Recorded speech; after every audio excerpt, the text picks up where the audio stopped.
How are you guys? Hi, stranger. Did you ever get a Test, test, can you hear me? Yep. Sorry, we've got a little delay. One of our candidates is running a little behind, so we'll get started as soon as we can. We're not live tonight because we weren't able to be, but we'll be recording and putting it up on the Pella Fiber YouTube, and I'll be sharing links and stuff. And big thanks to Monty Godike from Pella Fiber, his cohort Dustin, forgot your last name, Witzenberg. And of course, thanks to the candidates for showing up and taking part. Thanks to all of you for showing up. We should be getting started pretty soon. Thank you all for coming, and I'll be coming around to take questions for you when we get started. So thanks again.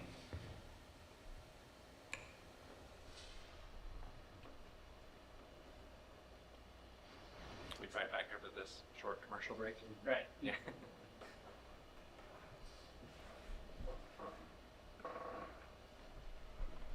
Makeup on this evening. All right. It's cooler down there. It is. Can you see the folks? Yep, I think so. Camera's still picking everybody up well?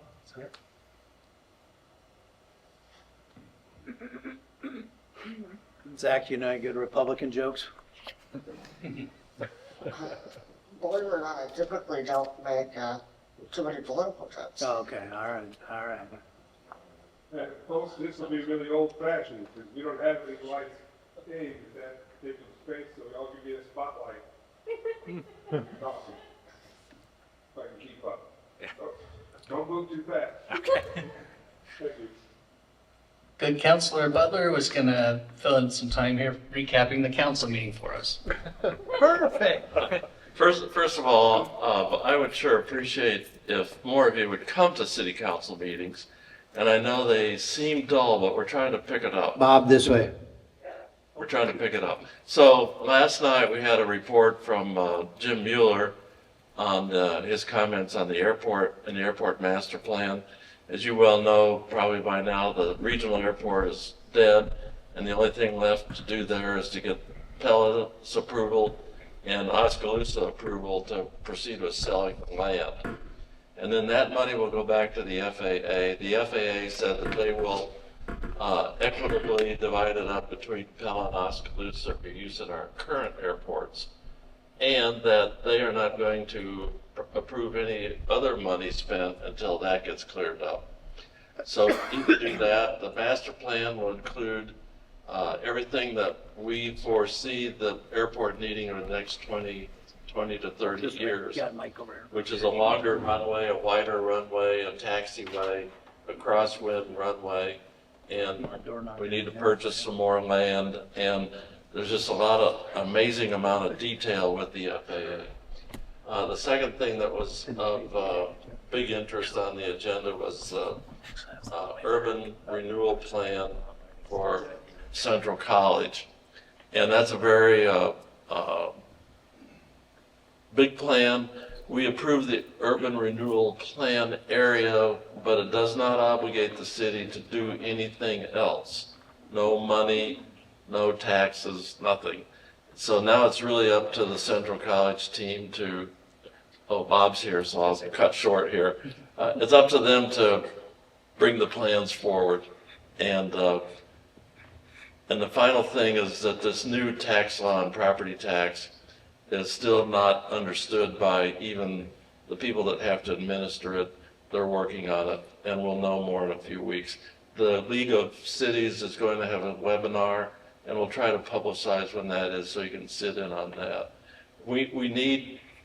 I will just tell you that we need your ideas coming to us. We don't have all the ideas, and we want to listen to you. Thank you. Thank you. Thank you. Yep. All right. Are you rolling now, Monty? Or? We're rolling. Okay. Are you guys ready? Yep. Okay. Hello, everybody. Welcome to Marion County Express Pella Fiber Legislative Forum. I'm your host, Steve Woodhouse, and I will get smoother as the time goes on. So anyway, thank you to our live audience. Thanks to you watching this on YouTube or on Pella Fiber. And a big thank you to our candidates. I'll introduce them real quick, and I will give each of them a few minutes to tell you a little bit about themselves and why they're running. We have Chase Spencer, who is seeking the Republican nomination for House District 37. Jason Sandholt, who is also seeking that same office. Bob Eschliman, who is seeking the Republican nomination for Senate District 19.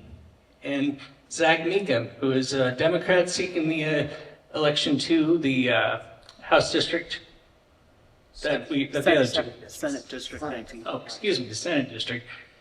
Zach's been kind of quiet so far in the election, so.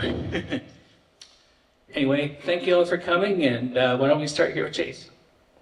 Yeah, so again, thank you everyone for coming for the live studio component. And thank you for those that are tuning in at home. And so, like Steve said, my name is Chase Spencer. I'm running for Iowa House District 37. And you know, a couple of the reasons why I decided to run was there's a couple of perspectives in the State House that really weren't getting their due. And one of those is young people, particularly in rural Iowa. And then small businesses. I think there's a lot of work we can do from a government approach to how we support small businesses, particularly in our rural communities. And yeah, so I'm running to be that voice, and I'm looking forward to this conversation that we're going to have here tonight. And yeah, thank you all for coming. Hi, my name is Jason Sandholt. I'm currently the sheriff here in Marion County, also running for House District 37. Part of the reasons that I wanted to run, obviously with my law enforcement background, I'm really kind of sick and tired of the catch and release side of it. I had 18 years with the DNR where we used to practice catch and release on largemouth bass at most of our state lakes, but we're doing that now on the criminal justice system. I see it all the time in my office where something will come across my desk where somebody's getting out of prison. A lot of people reading the paper or something that somebody gets sentenced to 10 years in prison. In reality, that's about 1.5 years. So the House Republicans did a really good job this year on trying to strengthen that, but that's one of those areas. Also with my background, obviously with 18 years as a state and 14 years now as a county sheriff, I have both state and local experience. That experience is so important when at the Capitol, whether it be the Department of Natural Resources or state government, local government, all the committees that are there, those years of experience have helped me in that. I sit on our legislative committee for the last 14 years, and I'm up there, you know, when that session's going on, I'm up there quite often and asked to testify in subcommittee meetings or different things. And I see areas of improvement. That's why we're all here. I mean, we all see areas where the constituents, those of you that are here, and thank you, just like Chase said, for y'all being here, they're not being represented in the areas where I truly feel it's important to them, and that's something I want to do. Hi there, my name's Bob Eschliman, and I am running for Senate District 19. I live here in Pella. I work for Pella Corporation. Prior to that, I had a 22-year career in newspaper and journalism, where I spent a lot of time covering state house politics, local politics, many of the things that we deal with on a daily basis. I'm running, however, because I am part of the grassroots. And like a lot of you, I'm sick and tired of Des Moines not listening to us. It's time for someone to actually represent us, not the special interests, and so that's why I'm running. Hi everyone, I'm Zach Meekum. I'm from Pleasantville, Iowa. I've lived in Iowa my whole life, and during the day I run my own digital media company. I'm also an award-winning filmmaker, and I travel the Midwest doing stand-up comedy. In spite of that, I come from very humble beginnings. Both of my parents were drug addicts. My father died when I was 8.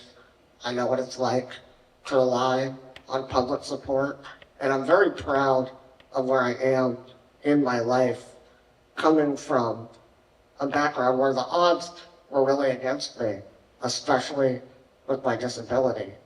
But I didn't get to where I am today without a lot of support, right? Support from my church, from my school, my community, and support from the state through programs like Medicaid and WIC. And so the reason why I'm running is that I see a lot of those supports eroding. And I'm concerned that scrappy kids like me might grow up and not have the opportunities to make something of themselves in spite of where they come from. And so I believe that everyone should have access to that American dream. And if I get to go to Des Moines, that's what I'm going to fight for.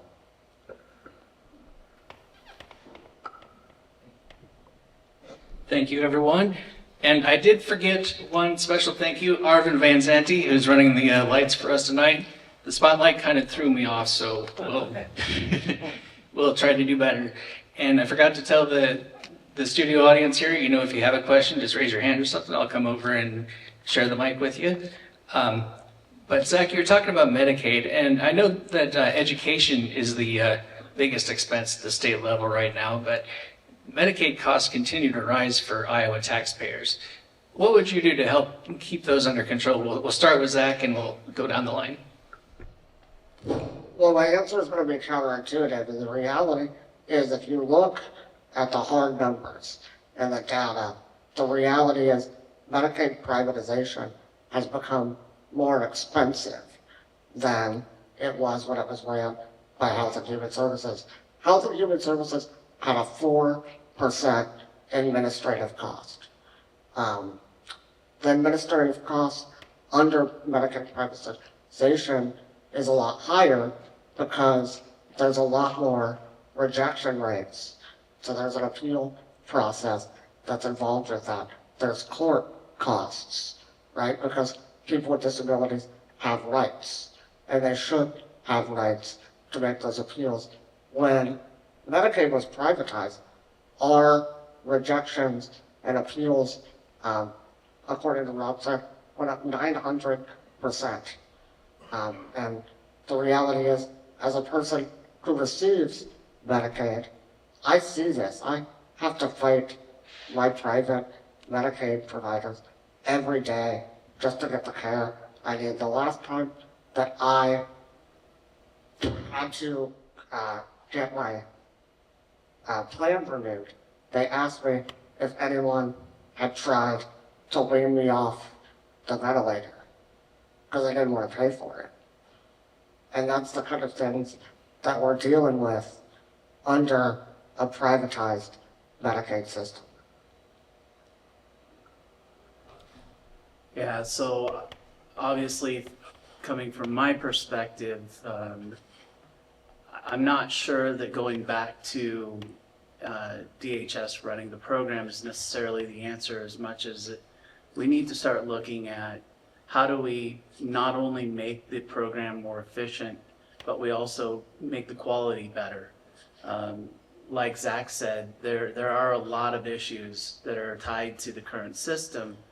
I don't necessarily know that it's inherent in the privatization as much as we more or less privatized it and then just said, look what we did, and we never actually bothered to go back and evaluate how it was performing.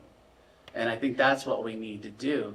The governor had a DOJ committee that looked at some of these things, and a lot of those recommendations were never implemented.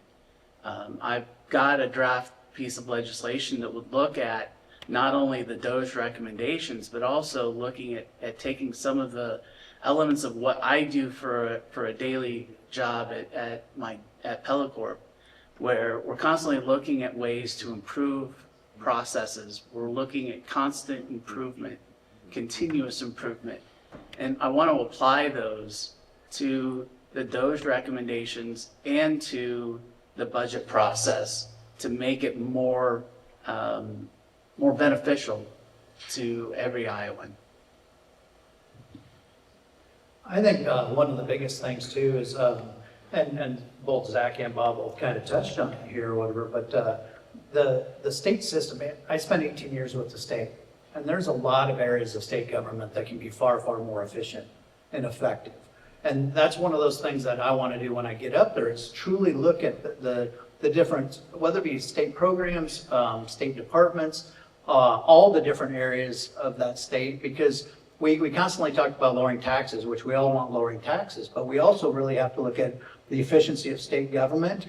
And when we look at that, I think obviously most of us in this room realize there are areas that, whether it be Medicare or Medicaid, that are definitely necessary, but we also have to look at the abuse of areas like that.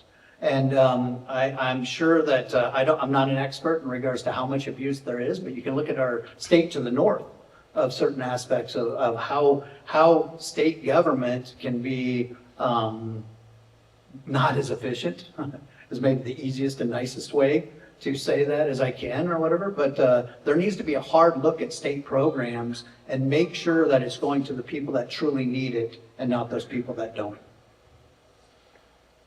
Yeah, to echo a lot what's been said, but when I interned in the governor's office, that was one of the positions that I held and I helped with, was when we reduced state agencies. And so that was when the state took those hard looks at government and how it affects people and how it works.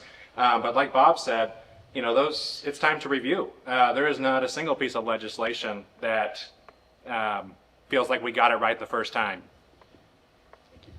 And so there should be always reviewing legislation and how it affects, because the way it is written isn't always the way that it's put into practice.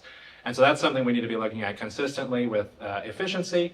And then when it comes time to make those changes, is how can we be innovative? What are those new things that we can do, in whether that be through privatization or whether that be through government services? How do we make and innovate in these spaces to make it better for all Iowans? Thank you. Can I make a couple just tiny clarifications? Yeah, go ahead. Piggybacking off what Jason said, when HHS was running things, you won't hear any arguments from me about how it could have been more efficient. It absolutely could have, and I dealt with a lot of that bureaucracy. I think the solution of throwing the baby out with the bathwater is where we went wrong. And just to illustrate very briefly why I think privatized Medicaid doesn't work is, as a business owner, if you came to me and said, hey, Zach, I want you to start an insurance company where you make profit by spreading risk. And they said, but here's the deal. I only want you to cover the highest risk population, and I want you to do it at a fixed budget. I'm going to go, no thank you. I run businesses to make a profit. And the reason why we see services getting cut so bad and people suffering so much is because these businesses are putting themselves in a ridiculous position. And of course they're not making profit without hurting the people that receive services. It's not a model where they were set up to succeed. Okay. Since Zach had another chance here, does anybody of you want to have anything more you want to add to the Medicaid discussion? Okay, we'll move on. With cities, school districts, and counties being forced into having their budgets done and submitted to the state by March 15th, what can you do as a legislator to get the information that they need to properly set their budgets in a more timely manner? We'll start with Jason. Well, I think obviously even on this, when we look at budget issues, we can't wait for the last, 32 or 36 hours to really be talking about these different things and coming to solutions on that. Obviously, it's so important to us on the budget side of things and tax rates and everything else. It has to start at the beginning of the session, not the last day or two of the session to do that. So I think that's one of those ways you do it. Obviously, as a legislator too, I am past president of the Iowa Sheriff's and Deputies Association, and like I mentioned earlier, I sat on our legislative committee. There was going to be legislation that was going to be passed that was going to really negatively affect the local governments, the counties and the cities. And our association found out at kind of the last moment about that. And when I had a conversation with one of the lead senators about it, I realized, I said, you know the fiscal impact that you're going to now cause these entities. And they hadn't even really thought about that side of it. They thought, well, this is what we're going to do. We're going to pass this at the state side of it. And like you said, it was after our county budgets had already been, done and approved, and it was going to take effect July 1. You can't do legislation like that. You can't all of a sudden expect the counties and the cities to have something and then turn around and pass legislation that's going to totally negatively impact them after the fact on July 1. So I think you have to have a voice and do it sooner in the process. Okay, Chase, please. Yeah, I think when it comes to school funding, I've talked to several superintendents here in District 37, and something that we've talked about a lot is funding, of course. And something that we've talked about was, the lack of consistency, right? When we debate this, the increase in funding or whatever that's going to be every single session, we're, again, like you said, they're building budgets within a couple of months to file with the state. And if they don't get it right, then it's their fault. It's not the state's fault. And so to me, I think there's a great opportunity to give some of those assurances by let's lock in that rate at whatever that rate may be for a couple years. And I understand things change and things need to be adjusted, but giving school districts the ability to plan for a little bit longer time, a little bit more of a runway, I think that's an easy solution that we can bring to the table with that. Bob? Yeah, so anyone who's seen my website or has followed my campaign probably knows that the number one issue for me, or the number one bill that I'm pushing, is the Iowa Fund, which would eliminate all taxes, period. Obviously, it's going to take time to get there. It's going to take a lot of effort to get the legislative support to get something like that passed. In the meantime, I am talking with some existing legislators and some potential incoming legislators about looking at the rulemaking for the bodies themselves and saying, okay, we have to put the budget first. That has to be the first thing we take care of. The other things have to wait until we get the budget done first. And so what I'd like to do is see, are there mechanisms that we can put in place that more or less forces both the House and the Senate to play by the same rules and come up with a budget and come to an agreement and get that set in stone early in the session, so that by the time March comes around, school districts, cities, counties, everybody knows what they're working with. Okay, Zach? Well, let's just start by establishing that the state the last couple of years has been in a situation of deficit spending. We have made our budgets and made up for our budget shortfalls through using reserve funding, which will eventually run out. So a lot of the timing issues with this budget is that they're trying to fund everything without any money. And of course, that's going to cause clashes and divisions. And of course, it's going to take longer to get a budget set in those conditions. Now, as a small business owner, I pay a lot of taxes. I don't like it. And I don't think every day, right, Iowans, right, those of us that are making less than $250,000 a year should get a significant increase in taxes. But you know what could help our budget quite a lot? If we would stop giving insane tax breaks to Meta and Microsoft, who are putting data centers all over our state for next to no taxes. And the reality is, I think if we want to make up for these budget shortfalls in the long term, we need to have a corporate tax rate that makes sure that these big organizations contribute fairly to our state. If they're going to use our infrastructure and our water and all of these things, they should be paying it.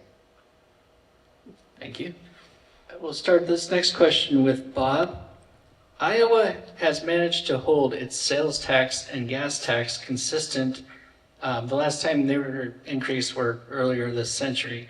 Why can't property taxes be a fixed rate for 5 years to allow entities to better budget or forecast their revenues?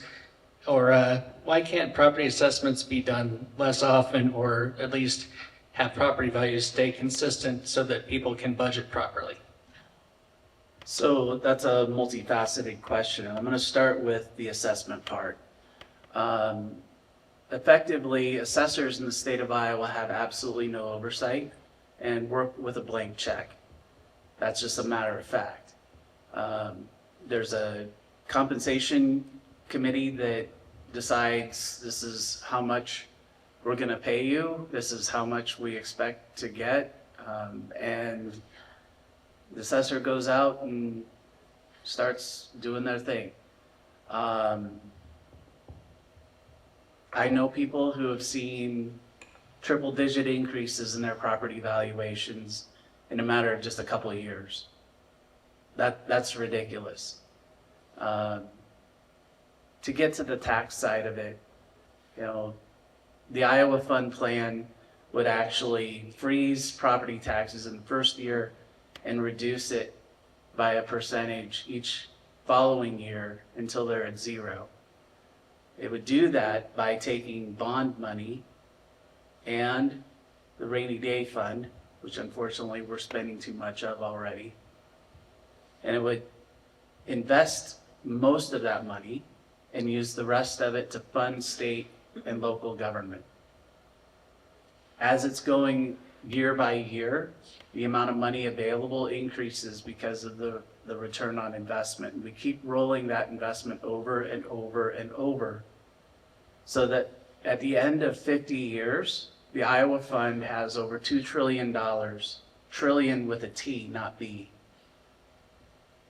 That's literally a century's worth of money that the state would have at its discretion to fund every level of government. So can it be done? Absolutely. Why hasn't it been done? Because there's just not the political willpower to do it. We're going to work on that. Okay, Chase? Yeah, you know, when it comes to property taxes, I think, you know, the bill that was passed recently, you know, capping at 2% is a great start, but that doesn't solve the problem that property taxes are already still high. That just prevents them from getting higher in the future. And so you're right. I mean, we expect government to function on a budget. We expect, even though it often doesn't, we expect people to pay their taxes accordingly. And there's no reason that we can't provide that incentive of like, this is where it's going to be for 5 years and be able to budget accordingly, like you said in your question. But I think this is an opportunity to get innovative with those solutions. And, you know, I think Republicans do a great job with cutting taxes and creating an environment where businesses want to thrive and communities want to grow. But we don't ever talk about how we're growing the pie to begin with. We're never even talking about how we increase that tax base to increase those people, increase people contributing to the system to lower those property taxes in general and overall. And I think that's really, now, again, that's not a overnight solution. That's not something that's going to be solved today or tomorrow. But this is a long-term vision. I'm a big supporter of long-term boring policy. This isn't something that's going to be grabbing headlines because people are upset about it, but this is things that's going to set up Iowa for the long term. And so that's one of the things is how do we increase that tax base through small business support, through getting people to move to rural Iowa, and I think that's really where our focus ought to be. Okay, Jason? I think we're, a lot of us in our agreement upon that. And I'll have a really short answer here. I really think that legislators need to look at the state budget like we all do our individual budgets. Myself as the county sheriff, I have just over 50 employees in my office, and every single one of them knows there's a big difference between needs and wants. They come to me or whatever, and I try to meet all those needs, and hopefully we can get into the wants. But we at the Capitol really need to look at the state budget the same way we look at our budget and have that approach to it, where what are those needs, what can we cut that are wants, you know, and keep the needs that are there. Okay. Just check. Hello? Oh, there we go. Now, just to be clear, Is that not working? Oh, no. You got it? All right, just to be clear, would that property tax freeze include bond referendums for funding local municipal projects? Yeah. Okay, well, personally, I like the division of local and state government. Bond referendums are voted on by people in the community that it affects, and I want to let those communities run themselves how they see fit.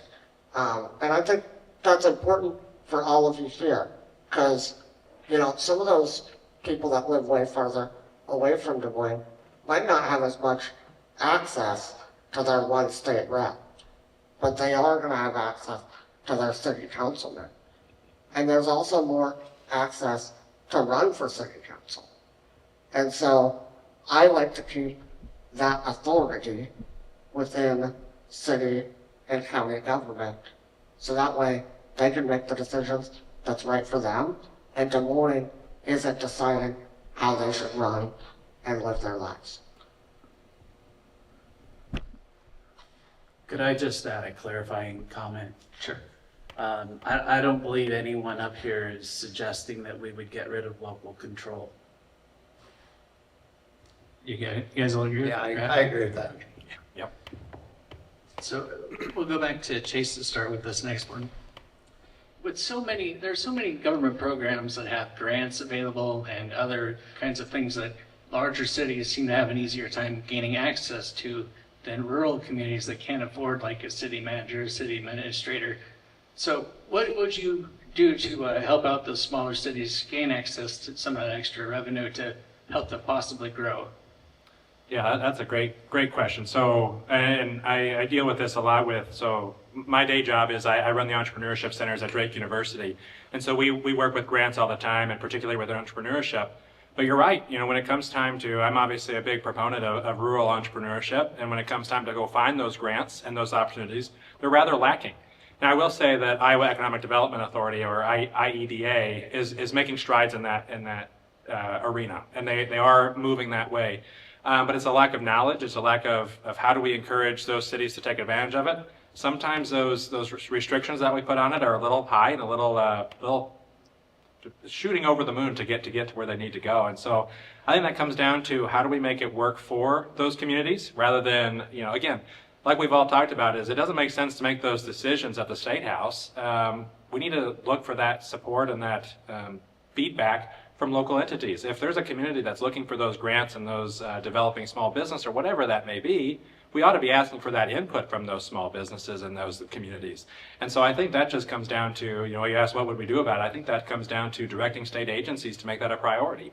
You know, and we've done that with a couple different things with putting restrictions on certain counties that are already fairly developed and doing well in these spaces, that there's restrictions on how much funds can go there. And I think we need to encourage those types of mentalities and direct those funding and those agencies to do more in those spaces. I think one of the things that happens all the time too at the Capitol, and we deal with this all the time with sheriff's offices, if you're a Polk County and you're a Ringgold County, legislators get up there and they try to pass a law that fits both or whatever. You cannot do that. I mean, we have to be able to say, we looked at it in regards to population, and I want to say, don't quote me the exact numbers, but there's like 89 counties that are below 55,000 in population or less. Then there's a gap in between it. And so we'll say those top 10 counties are 75,000 and above. When we as legislators are up there and we're talking about these things, you can't try to hammer something through that you think is great for Polk County and is negative for Ringgold County. It has to be looked at separately, and grants are one of those areas. I mean, but we really truly have to divide out population, and that comes back to the local control, like we keep talking about. But you can't, as a legislator, just say, yep, we're going to do this, and this is going to be fabulous for rural Iowa, and it really might benefit the top 10, but it's going to hurt 89. So a lot of what you'll hear is talking about how we're going to spend the people's money to encourage economic development. And that's fine. But what about reaching out to our business community that already exists and saying, look, what are some things you need? You have input costs. You have parts, you have things you need. How can we help make those things closer to home? My current employer, we're pulling in material from all around the world. Now, would we pull it from Iowa if it was available? Probably. So obviously cost is an issue, but so is the availability of the product. So if we can find a way to work with the existing business community to see if there are ways we can get them to invest, to help drive that entrepreneurship and help build these rural communities, I think we'd be farther ahead in the long run. I don't have a whole lot to add here. I think some of the points you guys made are great. Is maybe some more grants with an emphasis on rural development. I think would probably be great. And I'm also gonna just make a hunch here that I'll bet a lot of these grant applications are probably ridiculously difficult or complicated, or probably require a lot of inside knowledge from a city manager to be able to navigate. If you want it to work for a town like mine, Pleasantville, where all the city councilmen have day jobs, and we don't have a city manager, it's got to be something that somebody with a day job and a family of 4 can sit at their kitchen table and write out in one night. And so I think we'd probably also have to look at the application processes to make sure they're accessible. But that's just a hunch. Yeah, I just got a quick thing to add on to what Bob was saying was, when it comes down to, we ought to be listening to those small businesses rather than just imagining what they need and actually listening to them. I'll give a quick story. I was talking to a lady in Jasper County who owns her own, she runs her business, her macaron business out of her home. And she's at that point where she's ready to expand to the next level, but she can't do that without a large commercial kitchen. And so, the state of Iowa has done great things with cottage laws and being able to produce in your own home. But when it comes time to that next level, we're leaving a lot of entrepreneurs and business owners high and dry. They have to go spend hundreds of thousands of dollars on a commercial kitchen because they don't have the next step to go. And so again, that's listening to those business owners and saying, what do you need? And so how do we invest in those shared kitchen spaces or giving them the tools that they need to take their businesses to the next level? It's not that we don't want to support small businesses, it's just we're not going about it the right way. Does anybody else have any more they want to add? I want to make sure everybody gets to. Okay. So the next question I've got here is, should the legislature spell out for taxpayers and Iowa residents what they plan to vote on to give taxpayers an idea and voters an idea of what they're going to be working on? Like, should they release like an agenda prior to the session, to give everybody a better idea of what's going to really be discussed and what's going to be decided so that we can have more influence on our legislators? We'll start with you, Jason. I think that's going to be very, very hard to do. As much time as I spend at the Capitol on our legislative committee on different issues, there is new legislation that comes in daily on multiple different things. So to create an agenda that talks about that, I think, it's a good idea, but I think that comes back to us as legislators are informing the people we represent. I mean, when a new piece of legislation comes in, you need to inform your constituents what that is, talk to your constituents. It's the grassroots side of it that we all talked about. Now, granted, you don't have time to do that all on every single issue. I mean, on all the bills that come in, but when there's major issues, you need to hear from the people that you're representing for that. But I think it would be very hard to put an agenda out ahead of time because it's constantly changing. Everybody talks about legislation that hopefully on June 2nd, I'm successful, I'm the new rep, and these are things I want to do, and I want to introduce these great ideas that I have. a lot of the general public don't realize how many times you're killing a bad bill or killing something that somebody else thought that was a great idea or whatever, and your party or you personally or your constituents, most importantly, are like, why in the heck would we do that? So it's not just about passing legislation. Sometimes it's about killing it, and those come in not on a regular basis. They're not all introduced the first day. Yeah, I agree. The idea of creating a little bit more bureaucracy isn't, I don't think, appealing to anybody. But where that question is based out of is a lack of transparency. And I think we can always strive better in terms of again, and this is the people that you elect, right? Who's going to stand in front of you and make their case? If you're not happy with that, then a legislator needs to make their case of why they supported what they did or why they didn't support what they did. And so to me, like Jason said, it comes down to who are you putting in office, and it's their responsibility and your responsibility as constituents to hold your representative accountable. And so I don't think it's necessarily a issue of, both parties always lay out their priorities for the session, and we should obviously continue doing that, but it comes down to holding your rep accountable and making sure that they're doing what you expect them to do. And when they're not, make sure that you let them know. Zach, what are your thoughts on that?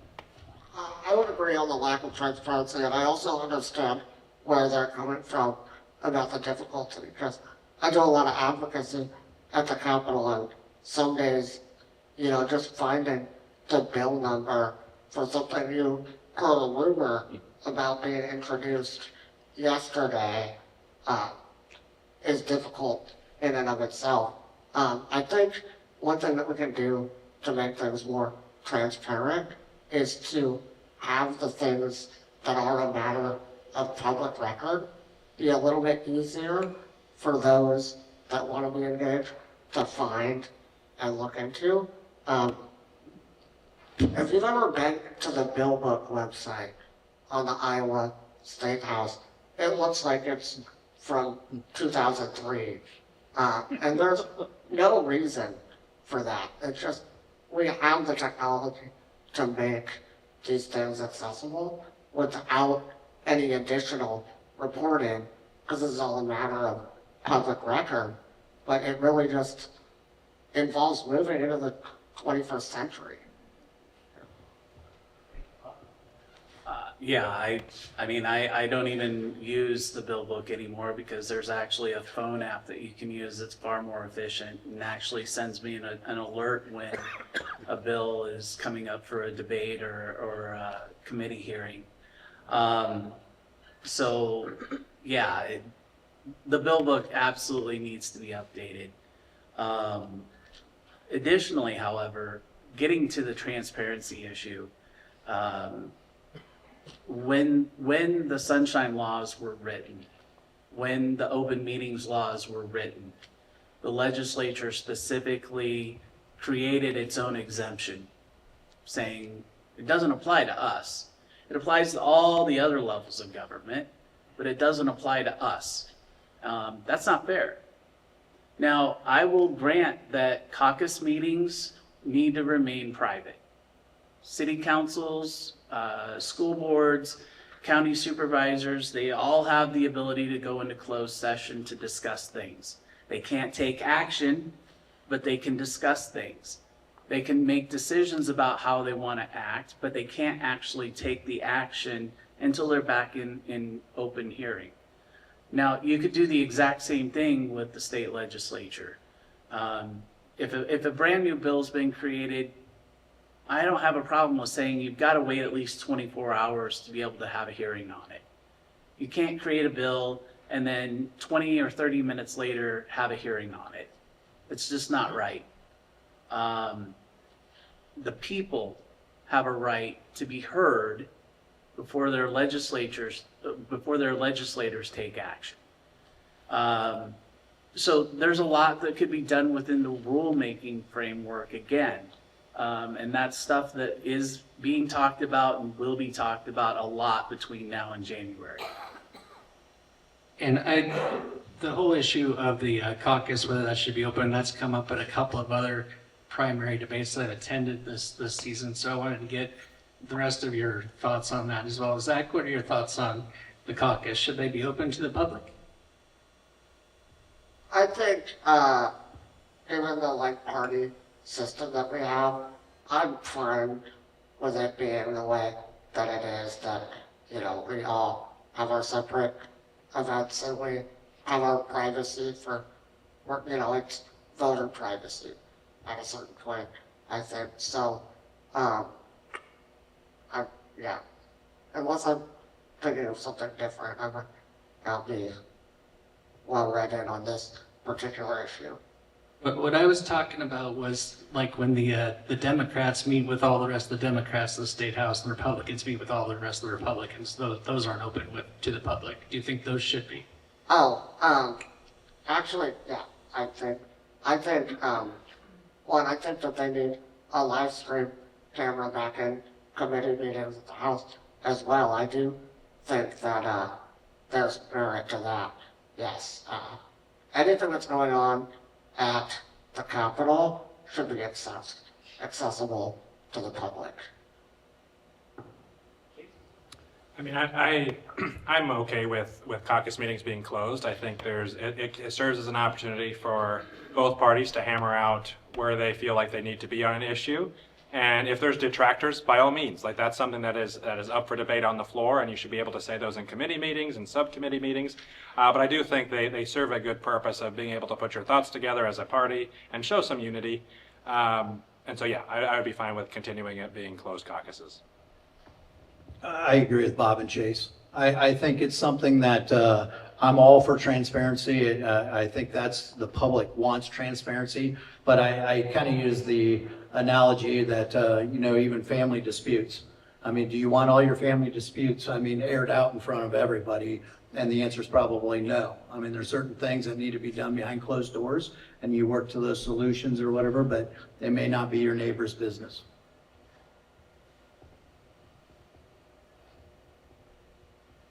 I think, I guess I have a problem with thinking of the parties as a family in general. And I think a lot of the, like how we've gotten to the state of politics that we have, especially, and by the way, I've loved being able to just sit up here and talk policy with you guys, and we're all being respectful, but in so many ways, politics has become pro wrestling. And I think that part of what makes that happen is when we get together in our little huddles and go, okay, here's our strategy for how we're going to beat the other guys. Whereas I want to look at Jason as Jason, not as my political opponent, you know, or Bob. Do any of the rest of you have? Okay. Yeah, I'd just like to weigh in a little bit more than, you know, I've been to the State House a lot, especially over the last probably 7 or 8 months. I would say the vast majority of people who are working there as legislators, regardless of party, they still see each other as human beings. There are some exceptions, obviously, but I think the purpose of the caucus, going along the lines of what Chase said, is about making sure that every voice in the caucus is being heard, so that we're providing everyone an opportunity to make sure that what we're debating, what we're putting out there, what we're voting on, truly has the broadest consensus within the party. I don't think there's a problem with keeping those behind closed doors, because I do know they can get passionate, they can get heated, just like any disagreement at home. That doesn't mean that there's some sort of abuse going on. It's just the nature of human beings disagree very passionately about something they care a lot about.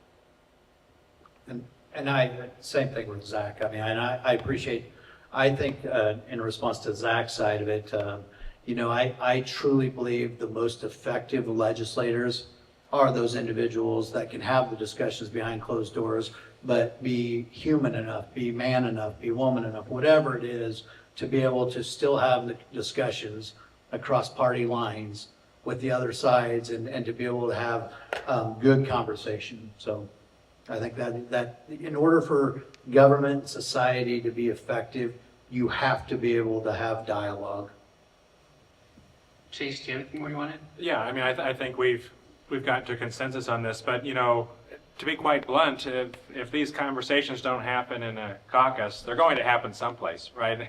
Nobody's going to go willingly. I mean, I'll give you a quick example. If one of us was to raise a question in a caucus, that sounds pretty dumb. Maybe it's something about traffic and safety that I don't know much about, traffic and safety violations or regulations, and I ask a dumb question, and everybody in the state of Iowa see, man, look at this dumb guy. Who did we elect that doesn't know anything about traffic and safety regulations? That's obviously not something, I'm probably going to keep my mouth shut. But then I'm not going to be as effective as a legislator because I don't know what I'm talking about. And I didn't ask those clarifying questions. And so like we use the example of airing dirty laundry. Like nobody wants that. Nobody wants their family discussions out and about. And so I think this relates to the same thing.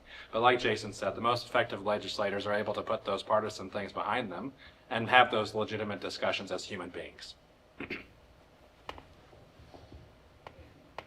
The whole discussion about party line, in the past there have been Senate majority leaders and House majority leaders that kind of stifle the progress of a certain bill that might be important to Iowans. Like I think right now of the whole property rights bill, the House passed it early, but the Senate didn't take it to the floor for any kind of a vote.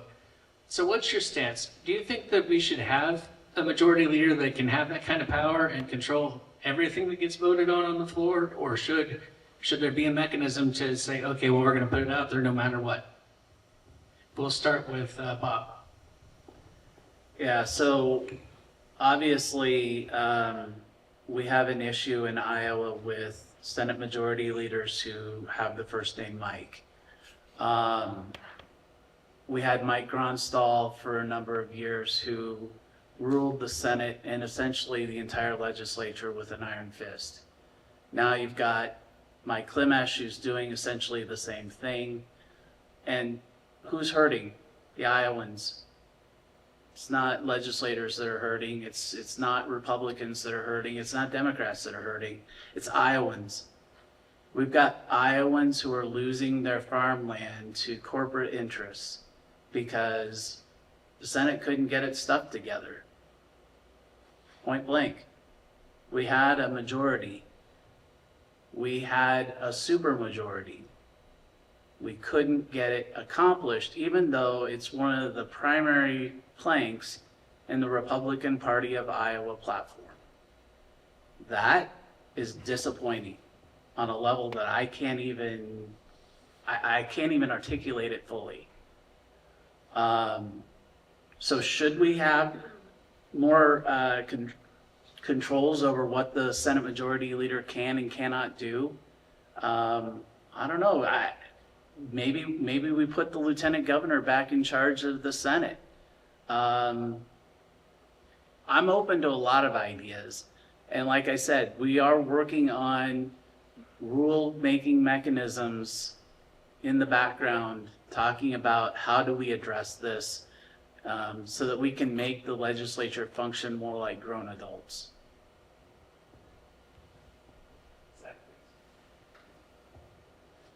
Generally, I just think that the Capitol and any elected official there is there to represent the people. And so I get frustrated about all of the political procedural games that do happen out there. And I've seen my fair share in trying to get work without worry passed. So yeah, I don't know that I have the solution, but my instinct is to say, yeah, we do need to do something to limit one person's ability to stifle progress. Yeah, I mean, there's quite the difference between creating consensus, which would be the on-paper version of what a Senate majority or majority leader is supposed to do. There's a difference between creating consensus, and there's a difference between railroading certain, legislation and creating an agenda based off of one person or different interests. And so I think, this could be a very high and mighty type of solution, but this comes down to, again, the people that you elect, right? It depends on, we weren't elected by corporations, we were elected by people. We were elected by the members of House District 37 and Senate District 19. And so it doesn't make sense for us to go along with a particular leaders who are not that way, right? We didn't elect those majority leaders in District 37 or in this area, and so it doesn't make sense for us to listen to them for complete and utter guidance. And so, again, that comes down to who you elect and where that responsibility lies. I agree with Chase, and that's exactly who you represent and who you elect as people. I think obviously one of the reasons I'm running, and I think one of my biggest strengths, is being able to convince people to do the things that I think are important for me. I'm a hostage or crisis negotiator. I mean, when somebody has a weapon and is thinking about taking their own life, I have to persuade that person not to do that. I mean, whatever it is, I have to persuade somebody to come out of a house. I have to persuade somebody to do it. And it's not all just about leadership. It's about having people that are representing you that can persuade that individual in that spot to do what's most important for your constituents. And it's having the ability to persuade. I mean, that is one of the most important things that you as a legislator, I mean, the skill set you have to have is to be able to have discussions and to be able to articulate what you want to do. I totally agree. Something that I'm really proud of this year is at the Capitol for the last 3 years, we've been advocating for a bill called Work Without Worry. It would let people like me that are on Medicaid but are able to work and live full lives to make enough money to do that without losing Medicaid. And I think if we were in a different budget situation this year, it would have went through because we got it through the first funnel. I worked really close with Senator Guth, a Republican, on getting that through committee in the Senate, and he was quoting me in committee. And it's all because we were able to connect on our shared faith and talk about how I believe that, in abundance, and if we give people with disabilities the opportunity to work, that ultimately it will be better for Iowa's budget. And in any other budget situation, I think we would have got the rest of the House and Senate to make it happen, but we're in a deficit spending situation. And so Okay. getting stuff done is about being convincing. Yeah, that's a good lead in, Zach. What are the rest of you, how would the rest of you work to negotiate and work well with the other side to get done what's best for House District 37 and Senate District 19? Bob? So it starts out at the very beginning of the campaign process where you start developing relationships both with voters and with legislators and candidates. You find where you have common ground, you find where the priorities are, and you start working on, okay, this is a priority for me, this is a priority for you, but I also agree a whole lot with it. Maybe we could work together on both. And you do a lot of that. It's not horse trading so much as it's just finding common ground in areas where you both strongly agree about something. One might be more passionate than the other, and you try to advance all of the good stuff. Yeah, I mean, did you say Jason or Chase? Either one. Oh, okay, go ahead. Go ahead. I don't So I've actually started an advisory group in regards to education. As a sheriff, previous employee of the Department of Natural Resources, there's a lot of areas that I feel very, very comfortable about, but I'm not a teacher. I'm not a superintendent. I'm not a school counselor. So what I did is I created an advisory group for District 37 that has superintendents, has parents, has public schools, has private schools, has big schools, has small schools. And we had our first meeting, and just like what Bob said here, what was very interesting is at the beginning of that meeting, I said, you know, there's going to be differences that we have that's going to benefit big school or small school, private versus public. That's not what this advisory group is about. This advisory group is to figure out what is best for a fourth grader, and no matter what school they are in, or a fifth grader, or a sixth grader, first grader. And at the end of that meeting, there was more common ground than what I think most people would have gave credit for in that situation. I think a lot of people would have thought, wow, man, that's not going to go very well. And I was very, very pleasantly surprised on, at the end of it, it's like, you know, hey, we could probably have legislation that says that benefits everybody in that group. And you have to be able to do the same thing at the Capitol in multiple different areas. Okay, I'll go now. Sorry. No, you're good. That was my fault. I think, you know, it comes down to where, like Bob said, is where do you start? And I would like to think, and I would like to hope that every legislator that goes up there thinks that they're doing the best job that they can for the state of Iowa, and they all want the best for this state. And so when you start there, you get a mutual understanding of everybody wants the best for the state of Iowa. It's just a matter of how you get there, right? And so that leaves you that foundation. And so then it just comes down to what makes the most sense. How does this work together? Bringing in voices when we can, you know, like Jason said with the advisory council. It's a fantastic solution to how do we incorporate all voices and making sure that everyone's heard with those types of things. And so I think it starts with an understanding that we all want the best for this state. And then, you know, figuring it out from there is if you start with an understanding, it makes it a lot easier to make those changes and those compromises going forward. I'm sorry for my delays.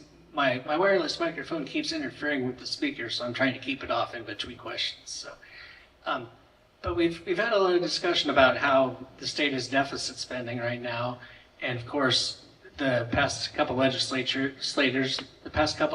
sessions, there have been tax cuts given to individuals, which we're thankful for. But sooner or later, that's going to catch up with us. Which department of the government, if you had to eliminate one, which department of the state government would you like to eliminate first? Let's start with Chase, please. Yeah, that's a tough question. I don't know. I'm not going to pretend I know which one right now, and so I don't have a good answer for that.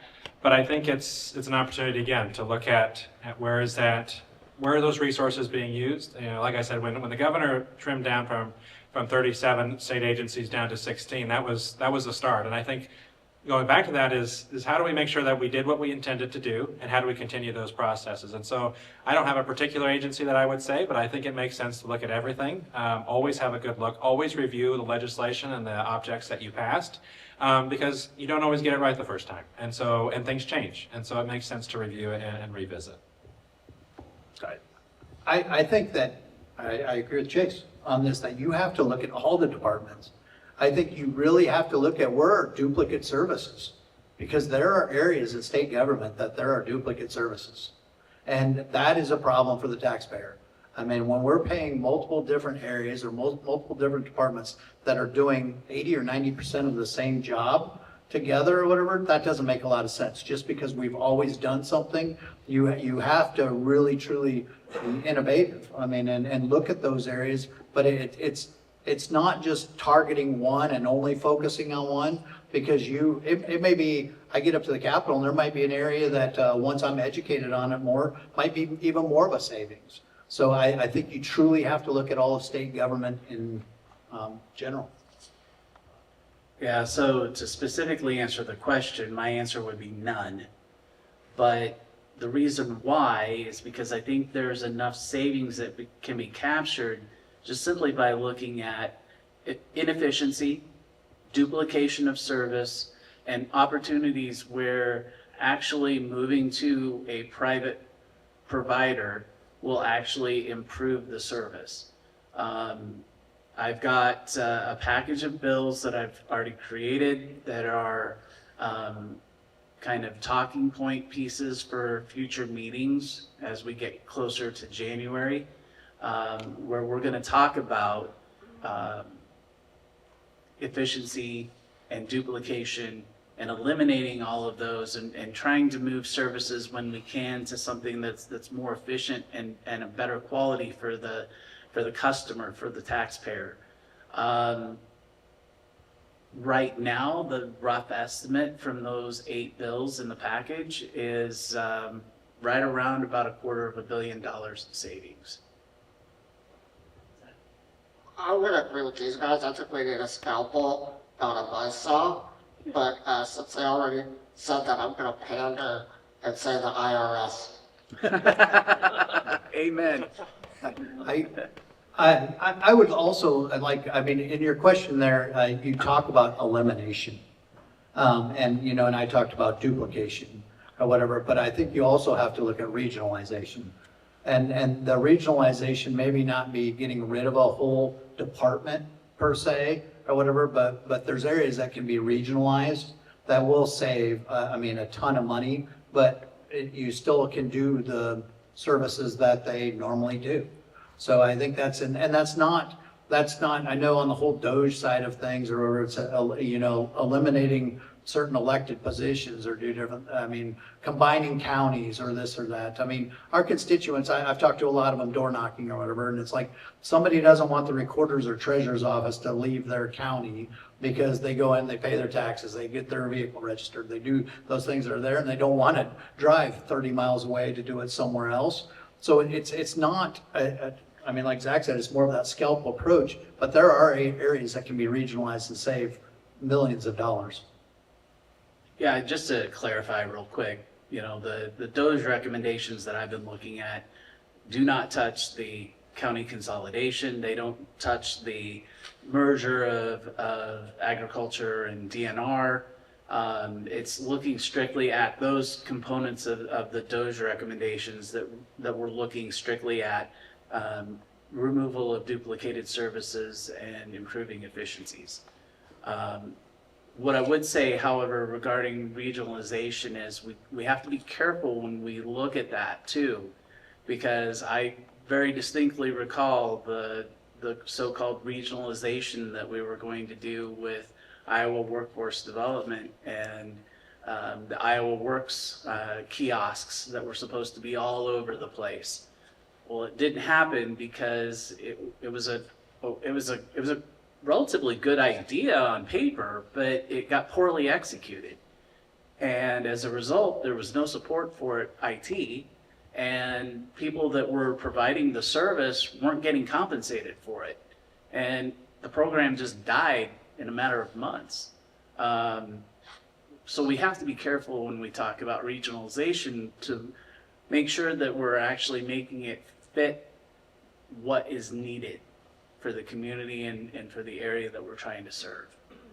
I definitely agree you need to do that, but I do believe in regionalization, and I think there's definitely areas that can do it. So Bob and I are on different pages on that.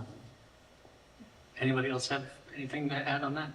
Yeah, I mean, I'll add quickly with, when talking about regionalization, I think it's one of those things is making sure that we're not doing unfunded mandates. You know, it's one thing if, like Bob said, the program was great, but it didn't work the way it intended. And so that's not necessarily a problem with regionalization. It's more of a problem with how it was executed and the pieces that were put into place to do that. I'll give another quick example of how regionalization has the opportunity to save us money is talking to superintendents in the area. You know, we talked about school administration burden and the price that we pay to have administrators.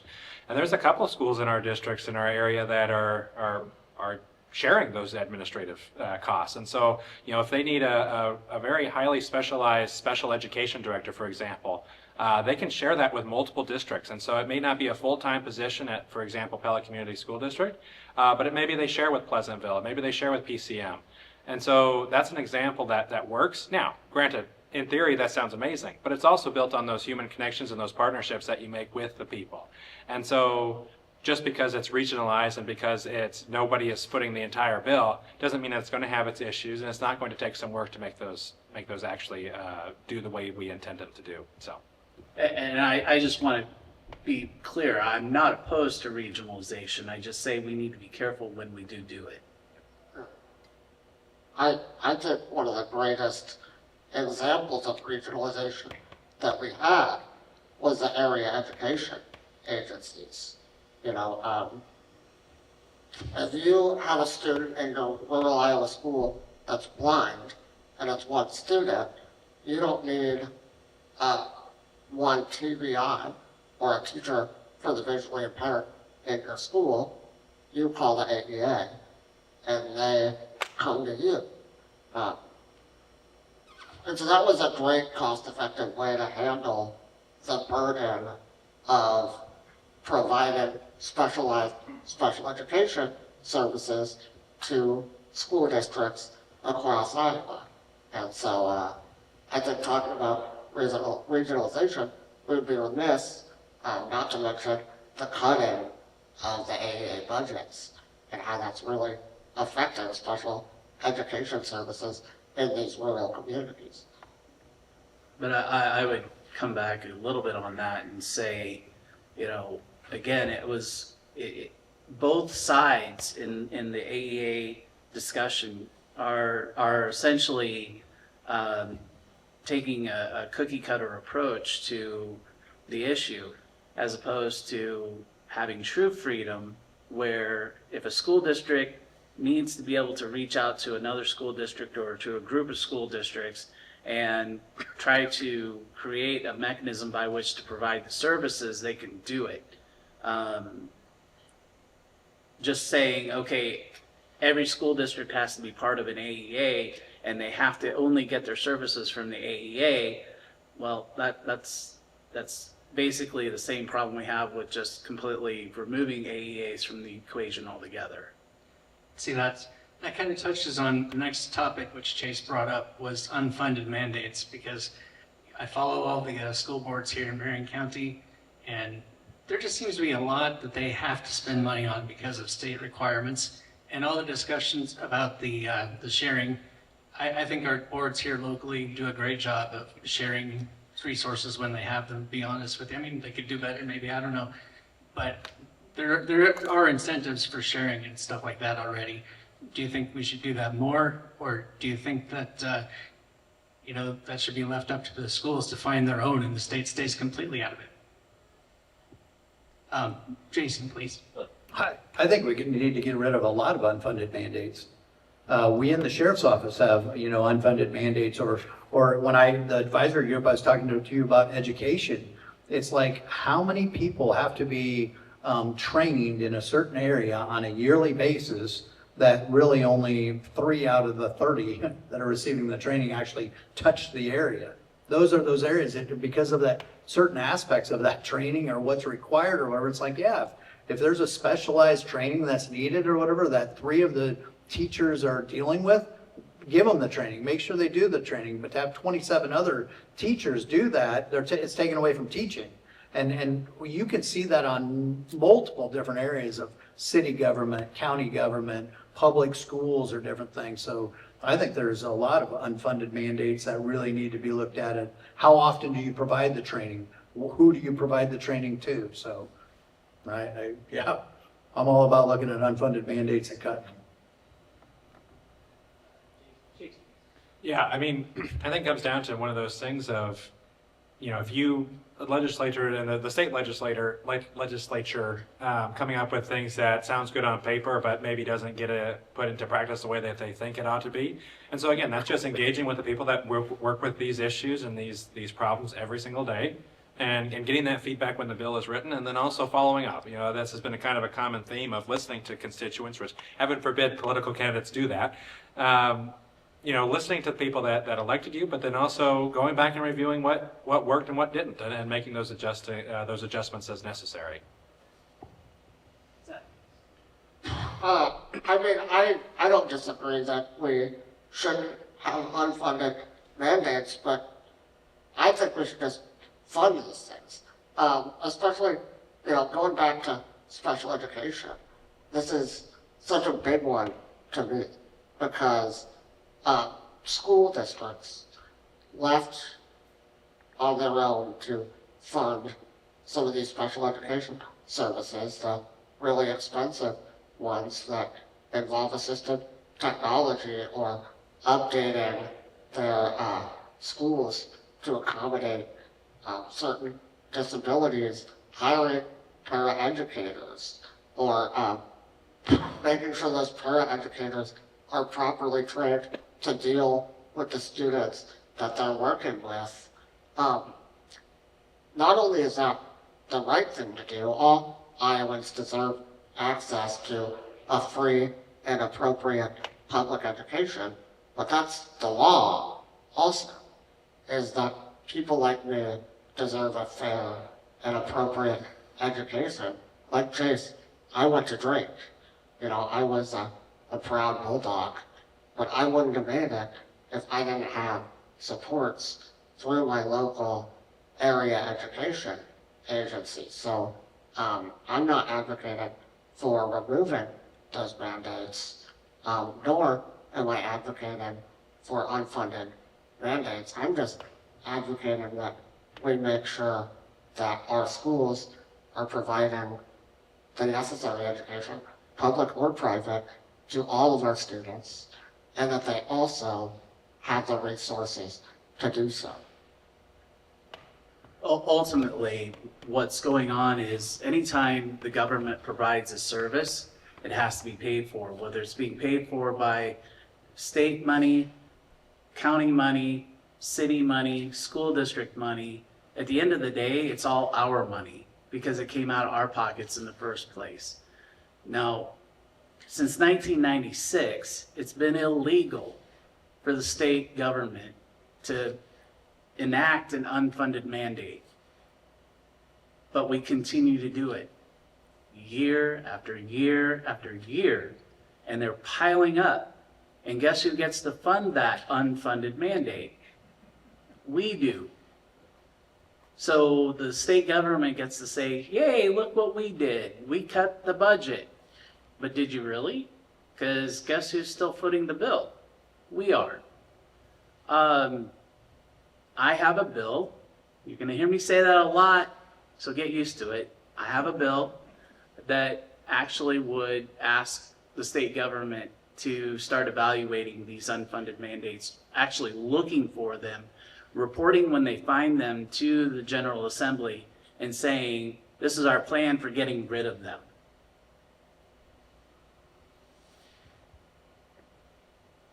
And since we've been talking about schools so much, there was a court decision that forces all states to educate the children of illegal immigrants. What are your thoughts on that, as paying to educate these illegal immigrants is costing us millions in this state? What are your thoughts? Should we be educating these children, or should they be left to fend for themselves? We'll start with Chase. Yeah, I mean, I think in the name, when you say illegal immigrant, you said what it is right there. It's illegal, right? And so now I say that, and I think we ought to have always strong immigration. We should always be making it a legal process. However, that being said, that we also need to be human. We also need to show that mercy and compassion. And it doesn't make sense. It's not the kids' fault. It's not the kids' fault that they were put in this position. It is not their fault that they have been put into a political divide that they don't even understand.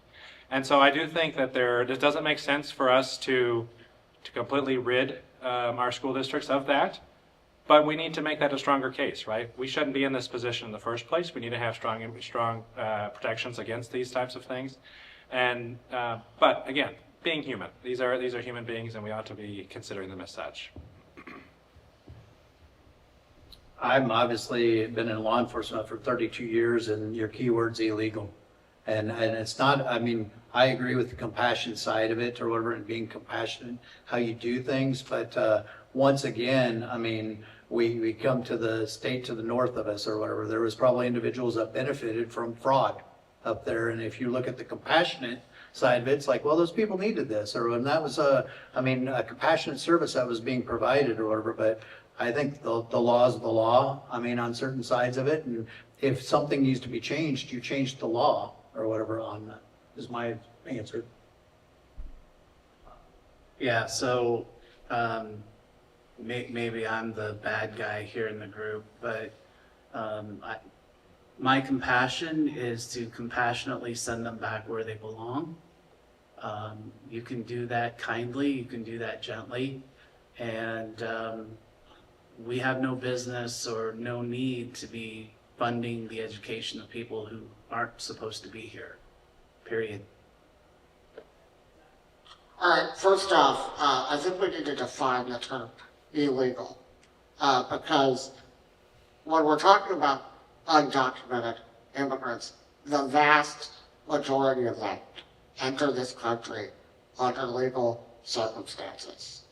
And then the process to become a naturalized citizen of this country is so unattainable that many of them have been working for decades, spending tens of thousands of dollars to try to get into this country. So to be not from here and to not have tens of thousands of dollars in disposable income to hire a lawyer and if that makes you illegal, then I can't support not educating these people. At the end of the day, I can't take a whole lot of immigration policy, especially regarding taking services away from undocumented immigrants, unless we have a real and fair path to citizenship. I can't take them seriously until we do, because we're essentially saying that it is illegal to be here if you aren't making a lot of money, and you get caught before the decades that it's required to become naturalized. So, in my mind, undocumented immigrants are islands. I have a really simple litmus test for whether or not you're an island. First off, do you live and work in Iowa?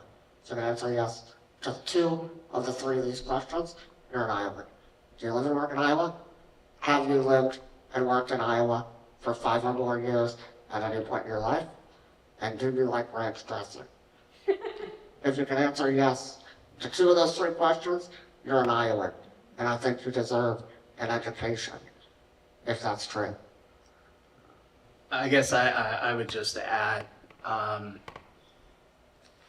that's all well and good, but the Constitution says the federal government establishes the immigration policy. The federal law says you have a specific process you have to follow. Now, arguably, is that process too convoluted? Absolutely. I had a very close personal friend, a doctorate in nursing. Couldn't even get a job as a CNA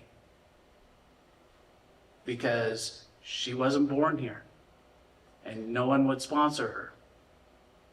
So she came on a visa, 6-month visa. She would come in, she would work for 6 months, she'd go back home. And then in a few months, she'd come back again on a 6-month visa. And she'd work, she'd do some stuff, she'd do some teaching, and then she'd go back home. And she did that for 20 years. That is legal. Coming in with a visa, overstaying your visa, regardless of the circumstances why, makes your presence illegal. I have no obligation to fund you continuing to live against the law, any more so than I have a right to fund someone who's committing felonies left and right. That's the end of this discussion for me. And I would agree with Bob on the topic or whatever, that you can take out the word illegal immigrant. I think fraud of the system, that somebody that is not paying into a system and somebody else is required to pay for that or whatever, is a problem with most of the majority of Iowans. I think it's something, it's if somebody is doing, and Zach, you and I may disagree on this. I agree there's certain social sides of things that we should do that are the right thing to do, but you get to the point where it's very, very frustrating for individuals that are like, why am I paying for this individual? Whether it be through fraud or something else, or, we haven't even talked about state aid on different things or whatever. But when somebody is at the Casey's counter in front of you that is using state aid on something, they're using a $1,200 iPhone, they walk out and get into a $80,000 vehicle or different things, I think most individuals would say, that's not right. That's something that we need to address and take care of. So that, I guess that's my answer on it. Any more you want to add, Chase? Yeah, I mean, and, when I say having compassion, and I really actually like Bob's response to that, is my Do compassion you is... not like any of my responses? No, I don't All like right. any of Jason's responses. If I had a decision, I would vote for Chase over Jason. That's what, when Bob said, yes, Jason had a very good answer, I apologize, yeah. I compassionately send them back to where they came. That, I agree. That's where it comes down to. But, I think a lot of times when we talk about legislation, we have these conversations, we don't treat, we resort to not calling them humans, and we resort to that type of mentality. And I don't think that means that that justifies them getting to stay, or that justifies their illegal immigration. But it's just a way to look at it, and that's just my opinion. I think, of course, the law is the law. It's a fairly black and white issue. If it says that you are here illegally, then you are here illegally, and you should not be here. Yeah, I guess that's what I would have to say about that. Can I make just a few clarifying points? First and foremost, you are required to have a social security number to collect and pretty much any federal benefit or food stamps in the U.S. You can't get an EBT card if you're an undocumented immigrant. You can't get on Medicaid. And there are a few exceptions, like California, who mandated that through their own state laws that they could get Medicaid. But for the vast majority of undocumented immigrants, this is a fact. You can look it up. Cannot use our public supports federally. They also pay taxes. Undocumented immigrants can get a number that's like a TIN number to pay into taxes, and they do. And they do quite a bit. I don't have the number off the top of my head. So the fact that there are a bunch of fraudulent undocumented immigrants leeching off of the system and not contributing anything is a myth. Also, we can, you're right, it's black and white. If they are here over their visa, it is against the law. But there's a difference between what's legal and what's just. And as a state representative, I would have the ability to make laws. And we see that because undocumented immigrants currently in Iowa can get WIC benefits. They tried to remove that in the last budget bill. So we can legally, as a state, provide for undocumented immigrants without breaking the law. And these are Okay. humans. Okay, I think I know Mr. Butler had a question here, and we're running low on time, So so. we just clarify real quick. I mean, Yeah. I'm using that as an analogy. I mean, I wasn't saying the illegal immigrant that was standing at the Casey's counter. I'm just saying that state aid to individuals that maybe don't need state aid, whether it be any ethnic group or whatever, I mean, is what I was talking about, just to clarify. Okay. Bob, did you? No, Okay. I'm ready to move on. Okay. Go ahead with your question. Here in Pella, we have an ambulance service that is a bit kind of a drain on our budget. And we've been working several years to get an emergency services tax passed and reorganize the county. There's 20 people on the committee trying to figure it out. I think that's probably about 10 service points. Not all of them are 24/7. And I've encouraged the county to take on the problem. They're not interested in taking on the problem. I think the state needs to come in and lay out some rules. They recently increased the amount of tax that can be levied to $1.50 per thousand. And I don't know if that would cover the shortfall in our budget, but it would come a lot closer. But we can't get this done because there's too many people on the committee. There's too many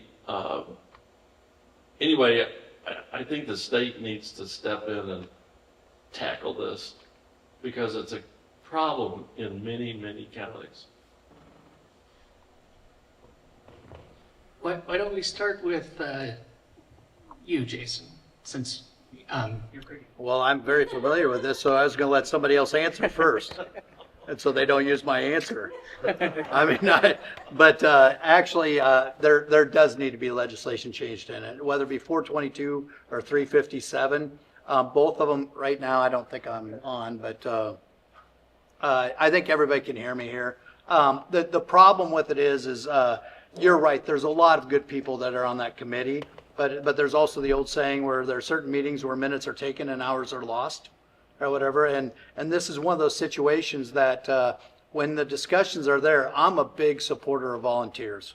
I mean, when you look across Marion County and the volunteer fire departments and the things that they do, whether it be fire, ambulance, different sides of it, I have about 30 volunteer reserves in my sheriff's office or whatever. So it's not just getting rid of the volunteer side of it and making something full-time. But what really needs to be looked at is the legislation that you're referring to talks about fire districts and what a fire district is required to do. So you can use Lake Prairie for an example out here. The Code of Iowa talks about they need to provide and fund fire service. It doesn't talk about EMS. So then when you get to the local city side of different things, it's a whole different conversation, because it's like, why am I sending an ambulance from Pella out to Lake Prairie Township when they're only paying for fire? So there does need to be a legislative fix. I think how you do that is really addressing the EMS and the fire side of things together. You come back more to the districts, the local control side of it. What confuses the issue, and the reason a lot of these meetings stall out, is you look at Pella, for an example, that goes into Mahaska County. So when you talk about a county-wide service or whatever, I mean, what happens there? So, and that whole thing's out there, but I'm more than willing, if elected, to tackle that issue that will help counties, cities, volunteers, full-time. Exactly. It's definitely needs to be addressed. It's went on too long. Chase, please. Yeah, I mean, Jason asked me to like one of his answers, and I really like that answer. So, and the only thing that I would add to that is, I'm not an expert in that type of that field and those types of issues. But I do think that, again, it's one of those opportunities, like we should do with all state agencies and state government, is where can we get creative? Where is some innovation that we can do in those spaces? Even if it means looking outside of Iowa. Rural counties are not solely in the state of Iowa. And so whether that be looking at other Midwest states or, other people that are doing this well, we ought to be looking for those best solutions all the time. Yeah, so in high school, I actually was a volunteer ambulance driver in the small town of Traer. The high school was about 5 blocks away from the high school, the ambulance garage. And anytime the pager went off when I was in class, I left everything as is, walked out the door, ran outside, got on my bike and rode to the garage, warmed up the ambulance and had it ready to go for when the EMTs arrived. So I understand the struggles of a rural ambulance service. I had to go to meetings every month and talk about the budget constraints, the lack of resources, the lack of assistance. So absolutely what we need to do is look at a state level solution, but hopefully it's one where it's, again, surgical, not cookie cutter, so that we're actually treating each individual situation appropriately. Is that? Yeah, I would just say, and actually this is important to me because the Pella ambulances saved my life. And when I was 25 years old, my lung collapsed. And Pella Regional Hospital is the only reason I'm here talking to you today. With that said, I'm not an expert on this issue. So, in the event that I'm elected and Jason is elected, I'd be coming to him and be like, hey, can you read me in on this? But I would want to make sure that all of your emergency services are appropriately funded, so you can continue to save lives. Okay. Well, I told these guys we'd be done about 7:30 and still have passed that, so I want to give each of you a chance to make one more pitch to the voters as to why they should choose you on June 2nd, or in Zach's case, in November. So why don't we start with you, Zach? I just, when you look at my life, right, I was able to make something of myself when the odds were really against me. And ever since, all I've wanted to do is make sure that I take advantage of that opportunity and help others. If you look at my life, all I've ever tried to do was be of service and to give back to the communities and the state that has provided me those opportunities. So what I can promise you guys is that if I'm elected, I'll do everything in my power to give back to the state that has been so good to me. Bob? So you're going to hear a lot of ideas over the next couple weeks from different people about the direction that the state needs to go in for the next several years. Right now is your chance to change the direction.